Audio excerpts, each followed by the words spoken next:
Jésus, ton amour me dépasse. En tout cas, ton amour me dépasse. Jésus, ton amour est incomparable. Ton amour, Jésus, est incomparable. Depuis que je suis venu dans ce monde, il n'y a aucun homme qui m'a aimé comme toi. Ni mes parents, ni mes connaissances, encore moins ma femme. Je ne crois même pas que mes enfants m'aimeront comme toi, Jésus. Ton amour, Jésus, me suffit. Jésus, ton amour, en tout cas, me dépasse. Oh, Jésus, ton amour me dépasse. Tu n'as pas attendu que je devienne aimable pour que tu m'aimes. Oh, tu n'as pas attendu que je devienne saint pour que tu me choisisses. Je parlerai de ton amour malgré mes faibles mots. Vous êtes sur Top Media TV. Voilà, Mbote Nabalanignon sur Top Media Télévision.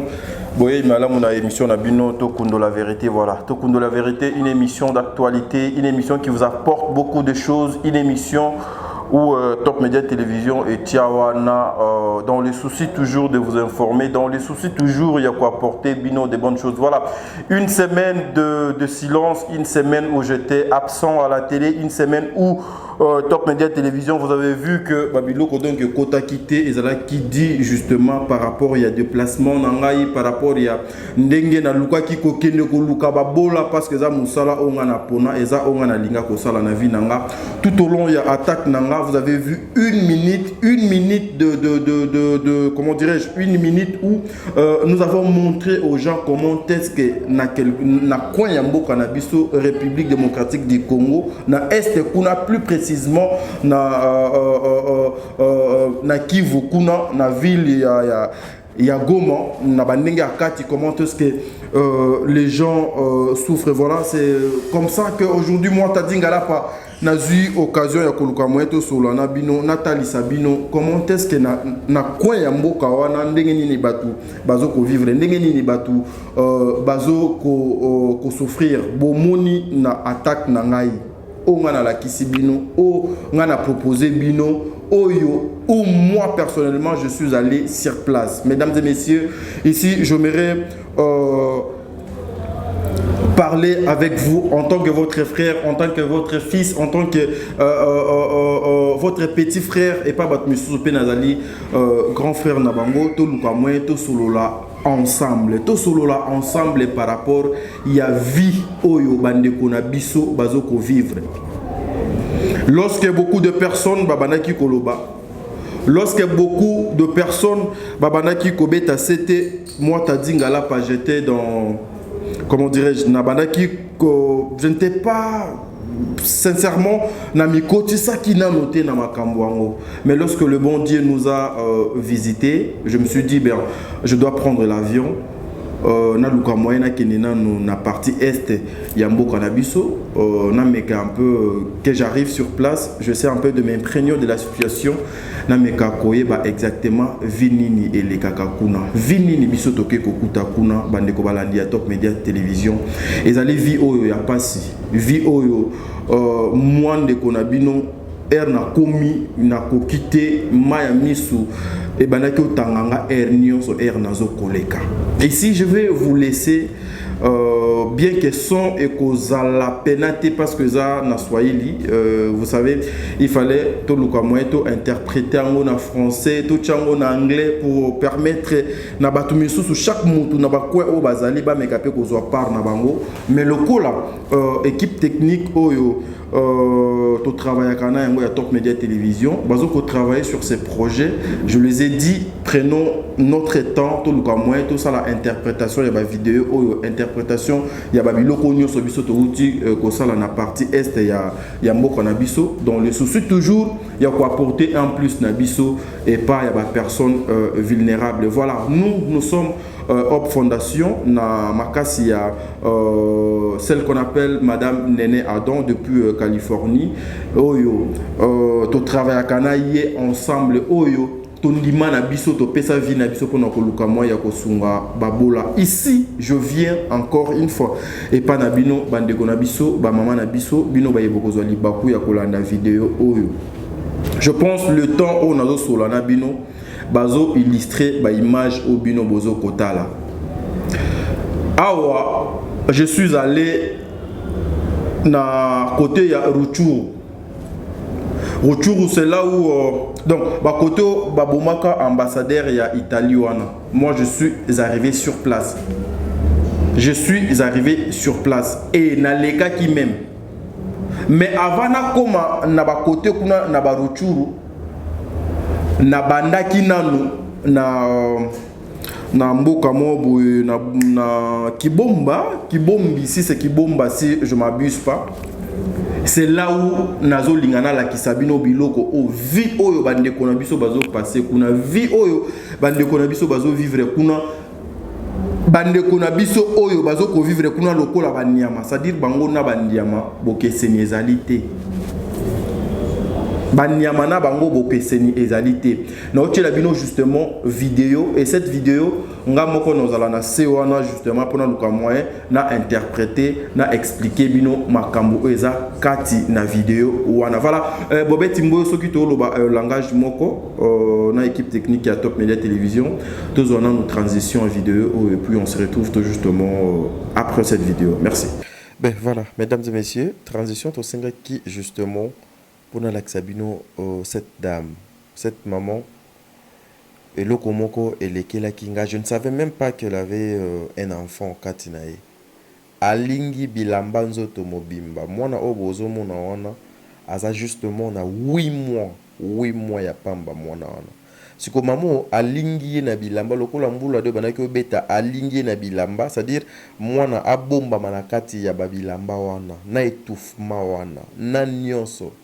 Je lui ai na tourné cordon, a tourné question lobby na bombier parce que place ya kochaye ezate. Nanda ku place biso to fanda kuna mbula ezo beta alors ezo côté la biso tina kati yango omoni na lingiye na bilamba boy, ça fait très mal.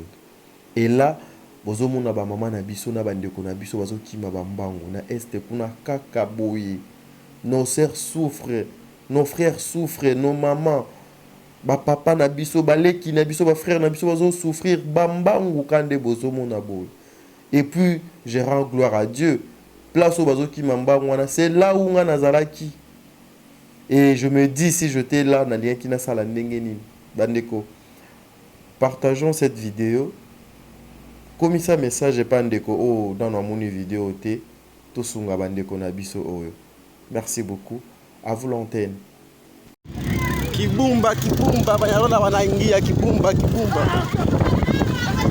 atake tunakimbia tunarudia nyuma atake na kuwa nguvu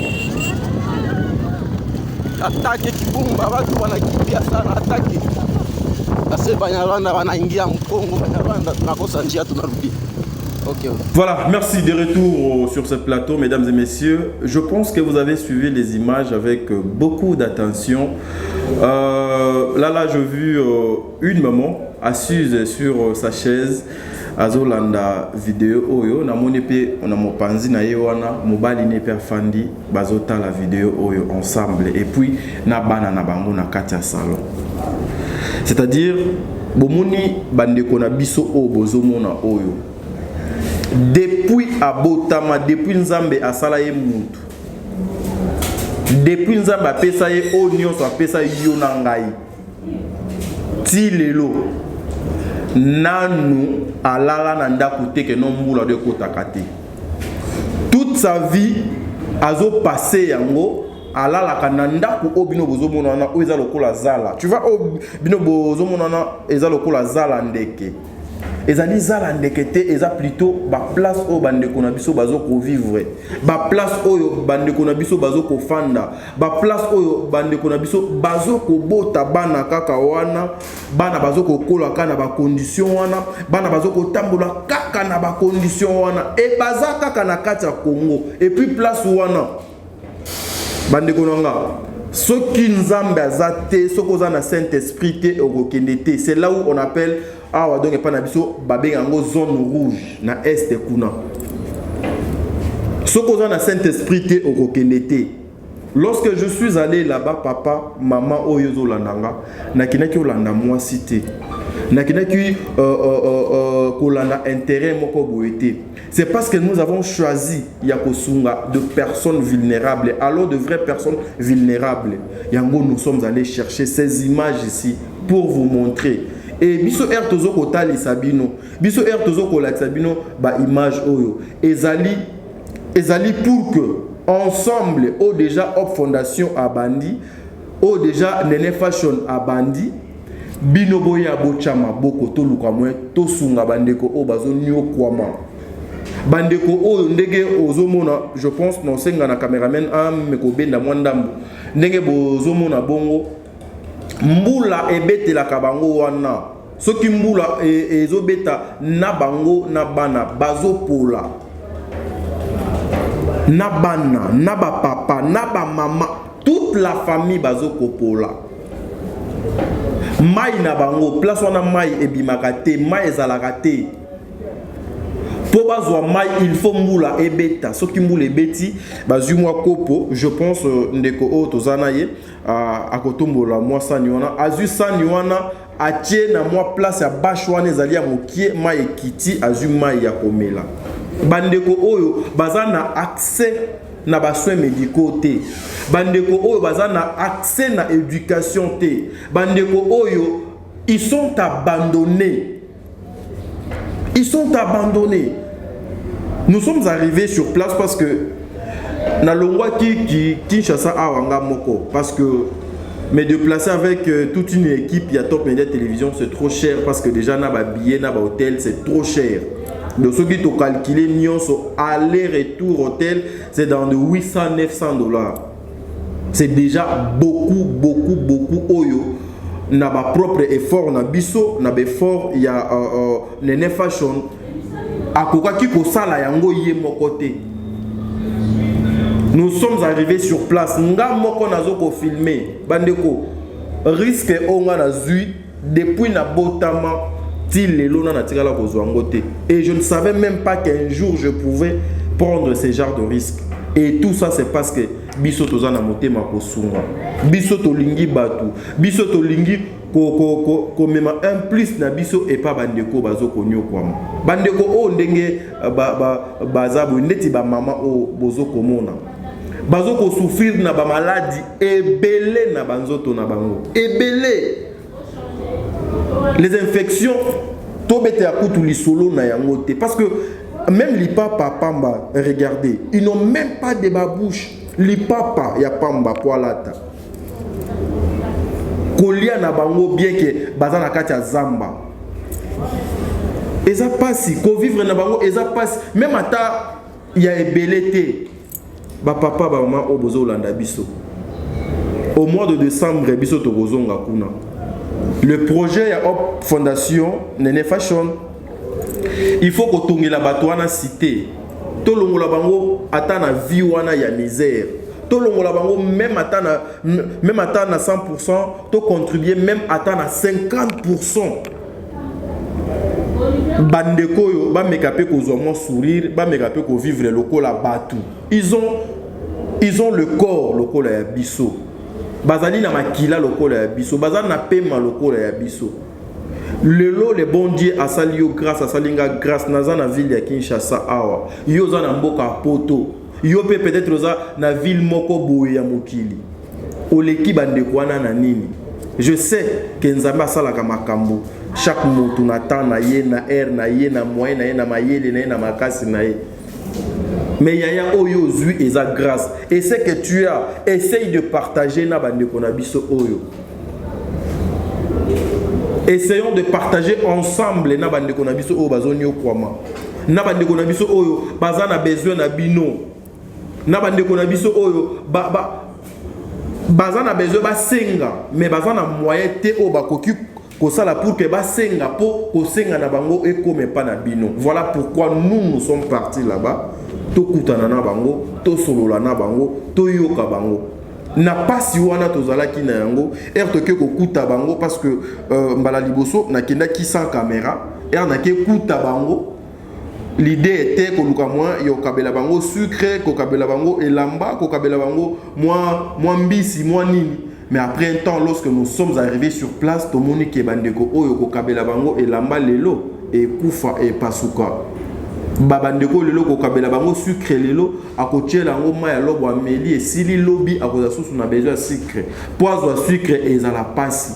Et nous avons pensé ensemble avec l'équipe il y a Hop Fondation to travailler kana bango to lobi to tongela bango bandaku to tongela bango bandaku tout au plus 50 maisons 50 ndaku et puis bandaku na bango eza bandaku ya luxe te bazo senga ebele te mais to luka moyen to longola bango même ata na vie o ya zala to betela bango même ata banga o biso to bengaka banga banda kwa 555 le projet o biso to za nango wana ya kosalela bango banda alors ye moko nene fashion na équipe mobimba ya Hop Fondation to kokate parce que c'est beaucoup ce qui déjà aux tol moko c'est dans de $10 sozui ba CT sozui mutu o akosala ndaku moko déjà et zo coûté bino dans de $300-400 dans ndaku moko na ba transport na ba frais oyo pour futa donc ce qui to sali calcul wana c'est dans de $400 c'est beaucoup. Lorsque nous sommes arrivés sur place, nous avons partagé les idées avec la directrice et maman lobi non au lieu et topé sabango tout le moyen le projet zali il y a kotale bango 5 maisons 5 ndak oyo bango fo baba no fanda tout le moyen to sale la bango nanu 2 ndak to banana no na 2 ndak et progressivement to nzambe asungi to bakisi lisusu 3 ndak to bakisi 5 ndak to bakisi 6 ndak malembe ti to kotongela bango place wana bande ko na biso bazwa moyen ya kofanda baluka moyen babatama to batela ta milimo na bango to sunga bango même mata na ba place na bango ya kolala bande konanga lorsque je suis arrivé parce que ndeko odo asimi micro wana azane cameraman te sorry azane journaliste te moi-même je devrais être au micro mais nazalaki na micro te pourquoi parce que nga mutu nazalaki na caméra nga mutu na banaki filmer alors c'était trop difficile pour moi de passer encore devant la caméra voilà pourquoi nazwaki équipe nanga bande ko na biso oyo ya Hop Fondation oyo tozala na bango na ngambu ya Goma kuna ba frère nanga lokola Adamo mon patron Adamo na message na robengae mon patron Adamo, maman doublée, mère doublée. Mère doublée, Azo qui vraiment soigne bien du début jusqu'à la fin. Mère doublée, moi aussi à mon frère Adamo. Un grand merci aussi na Ndekonangai Oyo à Simi Mikroana, notre coordonnateur. Il s'appelle Michael. Michael, vraiment, il était au four et au moulin. Je pense que on a été biso tozali na ba Julien tolati ba sachet tolati tel quelqu'un dans l'attaque donc imperméable parce que mboule banaki kobeta somme même la caméra où moi j'utilise ou la caméra que j'utilisais ce jour-là écoute même mai yango nazongi nango mbangu na Kishasa baluka moye babongisa toyebi pete soki ekobonga mais nous tozo ko espérer que Nzambe osunga ekobonga nango bien donc ba aider biso to luki moyen to zo même ata ba image oyo na équipe mobimba ya Hop Fondation oyo to travailler kana bango bandeko na ngai yango lelo je viens vous présenter cette situation mes frères et sœurs je viens vous présenter bandeko o bazo ko souffrir bandeko o bazana besoin ya lisungi bandeko o bazo ko lala erio lali otie couette otie drap otie coussin na mbetwa bien bandeko na yo moko boye na kwe mo boye bazolala na mabele parce que là et ce qui est na kosale la bango banda côté il faut calculer, il faut consommer la bango même à moi ba matela moko ya mikie, même à moi ba matela moko ya mikie pour que bango baluka moyen balala quand même wana. Et on a encore un projet pour nos salles de la bango moi centre moko boy de santé pour na kolandela soin na bango. On a encore des projets il faut que moyen ko salles la bango moi centre membre il y a encadrement parce que ndenge baza bongo depuis babotamati ba komi ndenge baza bongo nanu bazwa occasion ya kokende place moko boete ya kofanda place moko boete ba pesa bango ata matière ba memela bango ata et loko moko boye. Lorsque nous sommes arrivés na denda ko o bo monito bandi wana antol bandeko nanga bandeko bazo sepela lokola batongeli immeuble moko tel que le monsieur que vous voyez à latinoir alobi ndenge azabwe depuis abotamati akomi na âge oyo na bana na ena nyonso nanu alala teke na place moko ke mbule beti ezuete azala kaso alali azokopola ka wana makambo nyonso ezokolekela ye ka wana. Donc c'est-à-dire ba mama o bazo sepela nga mokutu nazomona ke banda kwa ngona ndo esili bien te mais bango bazoloba te biso tokozela te ke esila tokokota même ata bongo tolala kana biso même ata na se mais l'essentiel que mbula ekotela ka biso te c'est la souffrance bande ko na biso bazo souffrir baza na besoin pe ya elamba baza na besoin pe ya elamba baza na besoin pe ya lipapa ndeko nanga yoza na lipapa oyo la takate yoza na elamba oyo tika oza na poto. Je viens aujourd'hui au nom de Dieu frapper na porte na yo boaka kudei epa ya bandeko o bazonyo kwama boaka kudei epa ya bandeko na yo oyo baza na ba problème. Nous venons aujourd'hui solliciter votre aide. Ezala oza papa, ezala oza maman, ezala oza mwana soko oza touché na vidéo oyo numéro na biso yango wana eza na se. Nous celle-là tokokate Nene Fashion ye moko a kokate Op Fondation ye moko a kokate. Nous avons besoin ya implication na bino beaucoup na projet oyo to sunga bandeko na biso oyo baza na ba problème. Et na koyeb sabino donc lo moko je suis allé là-bas le samedi. Je suis à la fin s'il vous plaît. Je suis à la fin, je veux juste chiter. Parce que c'est un message très important, très intense. Voilà, donc c'est comme ça que moi je disais. J'étais là le samedi.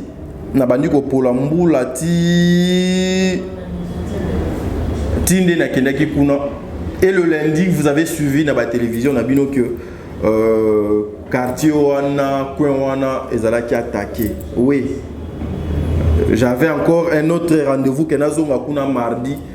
Mende kunangai il faut tomber battre la rapé. Et na yokeka ke bitumbezaki kuna mardi mardi moyena kende ezala quitté. Et moi je suis là, je pense cette petite vidéo bozo mona batbazo kima o mbangu, vidéo bozo mona batbazo kima mbangu. Eza place oyo ngai na fandaki nazolia batige place au bazo kima au bazo ganga place nga na fandaki.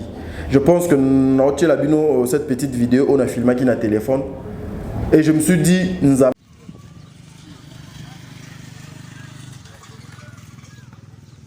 conflit hein. Ah. Chasse. Le Congo est vaste hein.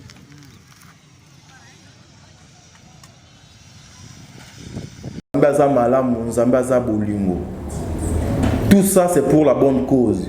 Tout ça c'est pour aller chercher des personnes vulnérables.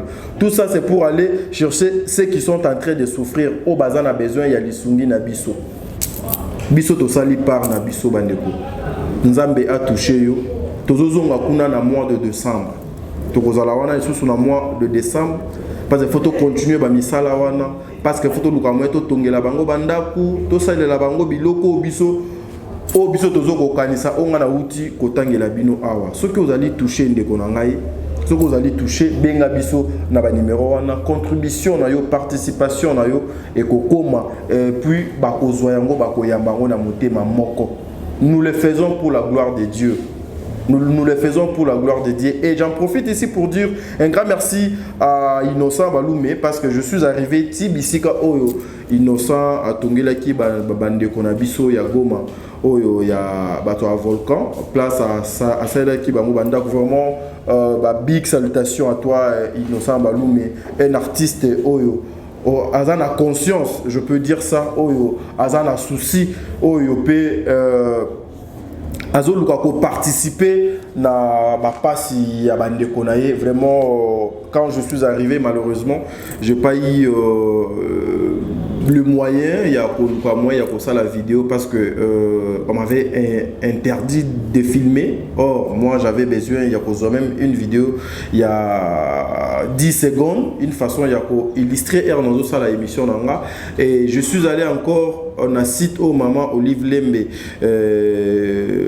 à pesa kipe bande konabiswana maman Olive Lembe mama ni mama ya motema malamu mama ya motema boboto na moni bena étendu oyo mama apesaki bande konaye me awa na olinga na sinale mama ke musala na no bandité musala na no bandité na leka ki wana je me suis dit que na retour nanga na kitawana pour que nazwa vidéo une façon aussi ya kolaksa bande konabiso que nazo sur la boyena vidéo nanga ils ont témoigné makam nazo loba mais malheureusement je suis rentré wana nazongi wana ba 19h déjà coin wana à 19h ndekonanga ce côté telemi oza civil au telemi wana sécurité était au telemi c'est koza na nzambe parce que wana ozomona kaka ba militaire na ba militaire bazamba na bazamba donc na mutu na yo déjà ozotia kende na boilisa c'est ko uta na gauche ou de uti na droite et ko kotanga na mutu ou na tolo